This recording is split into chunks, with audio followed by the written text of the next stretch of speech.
Ito, no, warning lang do sa mga mag-i-install ng dual contact na ilaw. Yan. So, sa tito ko to, nagpakabit ng dual contact na ilaw. Minsan, umiilaw, minsan hindi. Yan. So, ang problema dito, no, gumamit nung ganitong wire connector. Yan. Pagka bumili kasi kayo ng dual contact na ilaw, laging may kasamang ganito. Ang problema lang, no, hindi kasi alam nung iba na yung ganitong klase ng wire connector, may mga sukat ng wire to. Yan. So pagka ito kinabit nyo to doon sa wire na hindi niya kasukat, kagaya nito tingin ko ito gauge 18 ito eh. Pero ito tingin ko hindi ito pang gauge 18. Ang nangyayari na damage lang na damage yung wire. Yan, no.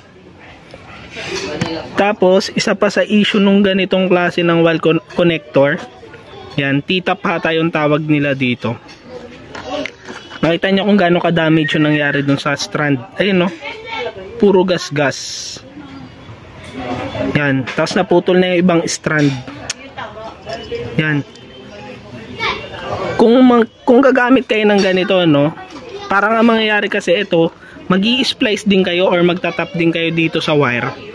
Putulin nyo na yung ganito. Yan. Putulin nyo na. Irekta nyo na yung wire nyo dito. Yan. Mas stable pa yung connection. Ito kasi naglulus to, naglulus contact to. Kasi nga meron pa ring ano yo, meron pa ring insulator. So minsan kumakapit yung conductor, minsan hindi. Yan. Itong conductor na to, minsan kumakapit dun sa conductor dito sa wire, minsan hindi. Kaya minsan naglulus contact. Kaya kung mag-install kayo ng dual contact na signal light, itap nyo na diretso kasi parehas din naman pala. I-splice nyo rin naman gamit to. Ito na, erekta nyo na. Nangyayari lang, naglulus contact pa kayo. Tapos dinadamage nyo pa ng malala yung pinaka-wire.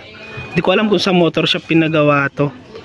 Yan, nagsabi lang yung tito ko na yung pinaka-signal light niya minsan meron, minsan wala. Yan. Yung pinaka-park light, ayun yung nawawala. Tapos di ko alam, parang maapektuhan na rin yung signal light. Pero dapat basically hindi maapektuhan yun eh. Tingin ko hindi lang maganda yung pagkakakabit ng signal light. Pero yung park light talaga nagloloko. Minsan meron, minsan wala. So parang bulag yung ilaw niya. Meron, wala, meron, wala. Pero hindi to stable. Kasi nga ganito yung ginamit. Huwag kayong gagamit ng ganito. Kasi pagka ganito, basically nag-i-splice na rin naman kayo dito sa wire. Irekta nyo na, splice nyo na ng diretso para mas matibay. So, kakabit ko na to, no? Tapos tignan natin kung pupugak-pugak pa yung ilaw o hindi na.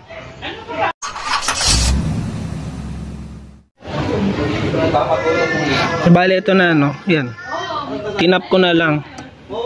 Hindi ko na pinakailaman yung ibang wiring ng motor shop. Ito lang. Ito lang naman kasi yung merong issue. Yan. So, ngayon, i-on ko yung motor.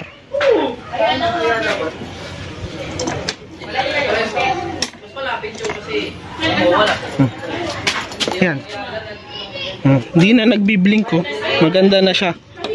Sabi kasi nung tito ko, pagka nalulubak sila, biglang nawawala. Minsan nagkakaroon, minsan nawawala. Eh kasi, hindi nga stable yung connection nito. Kaya ang gagamit ng ganito. Lalo na kung di nyo alam kung anong gauge ng wire yung pagtatapan nyo. Ito pang maninipis na wire to eh. Yan. So pagka ito, tinap nyo to dito, eh makapal yung wire nito. Putol-putol talaga yung strand. Yan, no? So, ito hindi ko alam kung pang anong wire ito, no? Hindi ko alam kung gauge 20. So, hindi ko talaga alam. Pero, ang alam ko lang, etong T-tap na to, hindi nag-match dito sa wire dito. Yan. Kaya naglolo ko. Hazard naman natin. Okay na yung hazard. Signal left. Stable yung nandito. Magbiblink. Lipat natin sa kabila.